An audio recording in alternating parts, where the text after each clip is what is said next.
The ocean is known for being home to some of the most astonishing and unique looking creatures on the entire planet, and it's also known for being home to some of the most fascinating creatures that can break weight scales, like the blue whale that can weigh over 100 tons. That is more than 18 school buses weighed at once. Now that's a lot of mass. Its heart alone can weigh as much as a small car, and its tongue can weigh as much as a fully grown elephant, like literally a fully grown elephant. And its balls, yeah, must be one hell of a thing. And if you by any chance thought that sea turtles didn't grow as much, then I'd like you to meet this guy who can grow to half the size of a small car. And then we got this colossal beast, the Japanese spider crab. They can grow to be longer than even the tallest man alive to date. Okay, let's just put them all aside. Now imagine yourself getting lost in the middle of the ocean and then find yourself get caught up in this situation.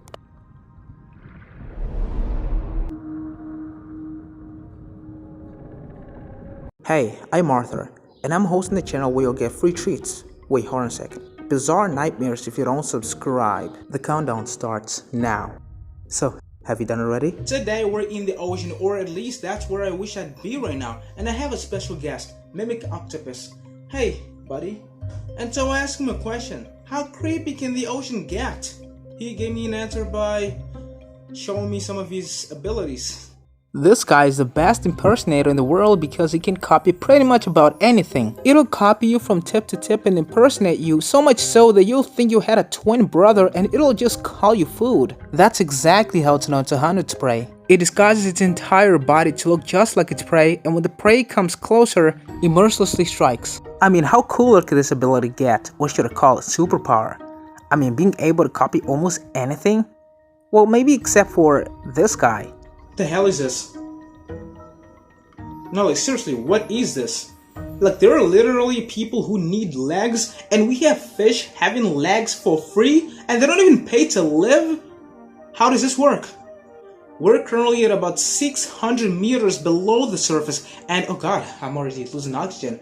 And this is a depth where we've explored the most so far. And by explore, I mean exploring life forms. Well, just a little less than 200,000 species, which is the total number of species that have been found in this depth so far.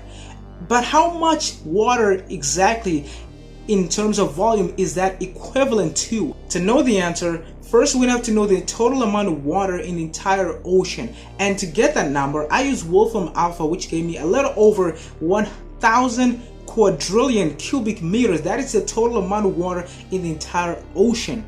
By using simple math, I found the amount of water within 600 meters deep, and that is approximately 93 quadrillion cubic meters. That is less than 7% of the entire water of the entire ocean. And that, ladies and gents, is as far as we've been able to explore with sophisticated equipment so far.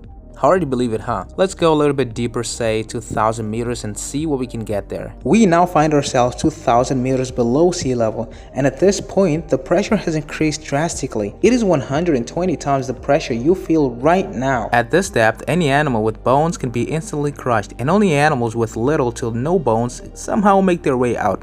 Like the blobfish, as you might have already known. This is a blobby, jelly-like fish that evolved to live in high-pressure conditions, and that's why its bones are extremely weak. Down here, the pressure holds the shape of this abomination's body, and it doesn't even need to swim. It just floats around and the pressure gets all the work done for it. And that's also why if you take it all the way up to the surface, it won't take too long until it shits itself. And that is simply because there is not enough pressure to hold its body together. What's funny is that even with specialized gear like atmosphere suit, divers can only go as far as 610 meters deep. Besides the extremely high pressure, sunlight cannot reach this depth at all, meaning it's completely dark, which automatically implies that organisms that undergo photosynthesis like plants and some group of bacteria cannot survive these conditions at all. So we're basically implying that there are no plants at this depth. On the other side, our fellow friends bacteria fortunately found a way to survive such conditions, so there aren't many really drawbacks for them. It is also extremely cold, which is good for something we're going to cover up later on. This depth has barely been explored, and trust me, the ocean's way deeper than you can imagine. Could the ocean be so deep that there could be civilization we don't know about out there?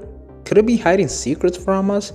Could Aquaman actually be real rather than just a fictional being? To get the answer to these questions, we're gonna have to go deeper into the ocean, and going deeper means getting exposed to even more pressure. Just how much pressure can a living organism withstand without being crushed? Well, to answer that question, we're gonna have to know what is the toughest living organism on the planet, which is none other than the water bear. These are creatures that grow no more than 1 millimeter long, but they are the toughest living organisms on this entire planet. They're capable of withstanding pressures of over 7.5 gigapascals. How much pressure is that? To get the answer for that, we're gonna have to sacrifice a bit of our brains?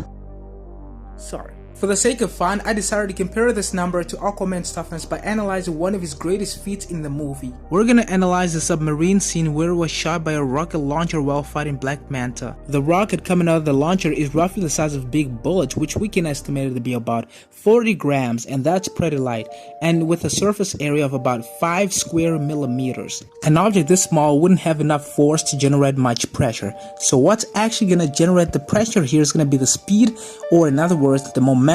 Considering that this rocket was traveling at its top speed of 294 meters per second and was launched at an estimated distance of 9 meters, we can calculate the time it took it to reach Aquaman. We can do that by using the equation speed equals delta x over time, with delta x being the distance between point A and point B, and rearranging this equation in order to calculate the time, and then substituting that with the numbers we've already estimated, we get 30 milliseconds. The next thing we're going to have to calculate is the force, which can either be described as the factor between mass and acceleration, or the ratio of momentum to time, with momentum being the factor of mass and speed, which is exactly what we need here in this equation. Putting all the numbers in the equation, we get a force of 392 kilonewtons. Now, pressure is none other than the force applied by the area of an object. Using the force we calculated earlier and the surface area we just estimated, we get a pressure of 78,400 kilopascals. That is a lot, but still not close. It's still nothing compared to what tardigrades can withstand. The pressure tardigrades can withstand is 96 times this pressure we just calculated. Aquaman lives in Atlantis Kingdom, and that is located in the Atlantic Ocean. And the Atlantic Ocean is 8,486 meters deep with a pressure of 108 megapascals, or 15,750 pounds per square inch. That is over 4 times the bite pressure of a saltwater croc, the most powerful bite in the animal kingdom. And if you think that's nothing, that bite is strong enough to bite through steel. Yes, you heard it. Steel. And not even that is close enough to what tardigrades can withstand. It is even stated that not even a nuclear warhead can destroy this creature. The only thing that can kill it is exposure to extreme heat through extended periods of time. With this, we can safely assume that there are creatures that can live at any depth of the ocean, right?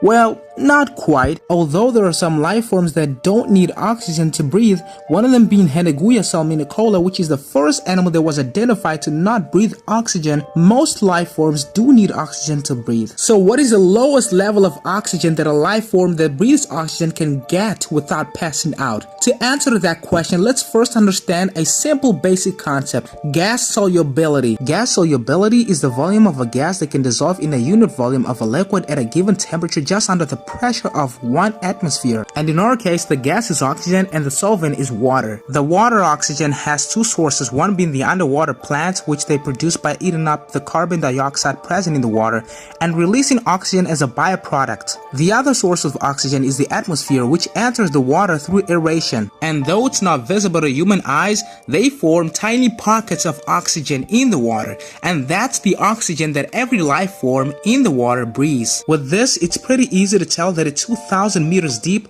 the oxygen level is very low because there are no plants to provide any oxygen, and it's also far from the surface, and that is also why most life forms live close to the surface. Now, I did mention earlier that the gas solubility also depended on the temperature. Gas solubility doesn't work the same way solid solubility works. In the ocean floors, there is this thing called hydrothermal vents, which is extremely hot jet of water that is caused by volcanic events in tectonic plate boundaries. This extreme heat reduces reduces the concentration of dissolved oxygen. Another way oxygen is consumed is through organic matter breakdown. Every living organism is made up of organic matter, and when they die, they sink to the bottom of the ocean. And because they're made up of organic matter, they need to decompose, and that process is done by microorganisms. During this process, these microorganisms consume a huge amount of oxygen, which leads to the decrease of the oxygen level in the ocean floors. So how can a living organism survive in a place with very low oxygen? Well, thanks to very efficient organs called gills, that is possible. See, the atmosphere has a lot more oxygen available than water does, which makes it harder to breathe in water. And for this reason, gills evolved to be dozens of times more efficient than lungs. This means that for every cubic meter of whether it's air or water, they can intake way more oxygen than lungs can. This also means they can actually survive in places with little amounts of oxygen. Well, now you might be asking yourself, if gills are so efficient, then why can't fish breathe outside of water? Well, that's because gills are comprised of filaments that are spread out by the water, staying as apart as possible from each other, allowing water to pass through freely, and their blood picks up the dissolved oxygen. On the other hand, when you take a fish out of the water, their gills stick to each other, making it hard for the air to pass through, which means no oxygen, and they eventually suffocate. But all this becomes meaningless when you realize that tardigrades don't even need oxygen. I mean, these guys are found in pretty much every single part of the planet. They can even survive in the vacuum of space. Even with this, the ocean never stopped getting creepier. In 1997, underwater listening stations that were over 5,000 kilometers apart heard some mysterious sounds on their hydrophones. Several articles suggested it might have been an unknown animal due to the nature of the noise. This then became one of the greatest unsolved mysteries. Fortunately, after a lot of search, they confirmed what it actually was. This may be disappointing, but it was actually an ice quake, or better, an iceberg cracking and breaking away from an Antarctic glacier. Buckle up, because we're about to go to the deepest place in the ocean, well, on the entire planet. Right now, we're in Mariana Trench, the deepest place in the ocean, having a depth of 11,034 meters.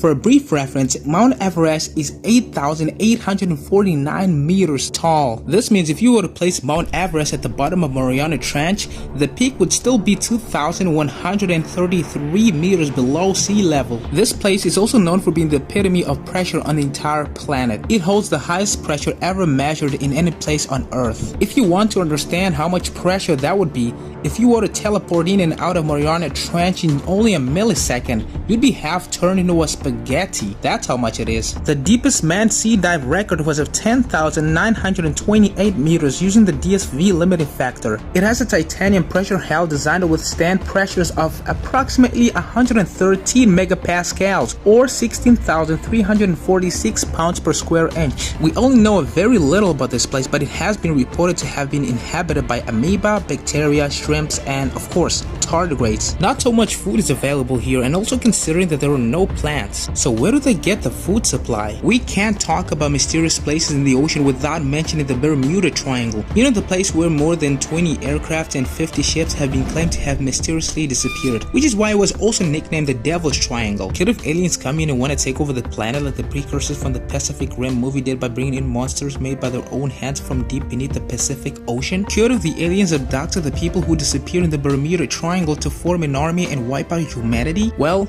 all I can say is that the ocean's far too big for us to have an idea of what could be hiding out there, at least to date. And we finally got to the end of the show. Don't mind about the poor editing. I know it's not as great as you might have wanted it to be, but I learned a lot while editing this episode all alone, and I'll do better in the next videos, and hopefully I get an editing team. Love you all, thanks for supporting me, stay safe, and don't forget to subscribe.